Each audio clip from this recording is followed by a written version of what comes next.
எனக்கு ரொம்ப நெருக்கமாக கோவிந்த் வசந்தாவும் ஜஸ்டின் பிரபாகரனும். ஆமாம், அது இன்னொருத்தரோட மெட்டுக்கு எழுதுறங்கிற மாதிரி எனக்கு இருக்காதுன்னு வச்சுக்கோங்களேன். அதுதான் அவங்க 2 பேரும் எனக்கு ஸ்பெஷல். கோவிந்த் வசந்தோட குறிப்பாக அது எனக்குள்ள காலகாலமாக ஊறி போன ஒரு மெட்டை அவர் போட்டிருக்காப்புல, நான் எழுதுகிறேன் அப்படின்ற மாதிரியான ஒரு உணவு தான் எனக்கு இருக்கும். அந்த ஃப்ரேஸ் கம்போசிஷன்லேயும் பார்த்தீங்கன்னா அவ்வளோ இருக்கும்.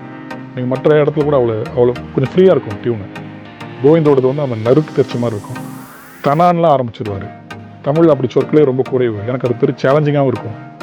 கனா, வினா, உலா, நிலா இப்படி தான் சொற்கள் இருக்குது. கோவிந்தோட டியூனில் அப்படி நிறையா இருக்கும். எனக்கு அது ஒரு சேலஞ்சிங்காகவும் இருக்கிறதுனால, இன்னொன்று அந்த மெட்டுக்குள்ளே நீங்கள் ஒரு கதையை சொல்கிறதுக்கான ஒரு ஸ்பேஸ் நிறையாவே இருக்கும் கோவிந்த்கிட்ட. ஆமாம், ஒரு அப்படி சொன்னீங்கன்னா ஒரு அழகாக ஒரு சென்டென்ஸ் ஃபார்ம் பண்ணலாம். ஃபேஸ் கட்டே ஆகாது அவர்கிட்ட. அப்படி கட் ஆகுதுன்னா அது எங்கேயோ ஒரு இடத்துல அங்கே ஒன்று வச்சுப்பா இன்னொன்று வச்சுருப்பார், அவ்வளோதான். அந்த ஒரு ஃப்ரீடம் அவரோட மெட்லேயே இருக்குது. ஒரு தமிழ் மொழிக்கு ஏற்ற ஒரு மெட் அமைப்பை அவர் அழகாக கொடுக்குறாப்புல. அதனால் என் மாத்திரத்தில் நான் பாட்டுக்கு எஃபோர்ட்லெஸ்ஸாக எழுதிட்டு அவர் டியூனுக்கு. நம்ம இது வரைக்கும் ரொம்ப சிரமப்பட்டு இது வரைக்கும் எந்த டியூனுமே அவருக்கு நல்லது இல்லை. அவருக்கு மட்டும் இல்லை, யாருக்குமே பொதுவாக அப்படி எனக்கு அமையவும் இல்லை.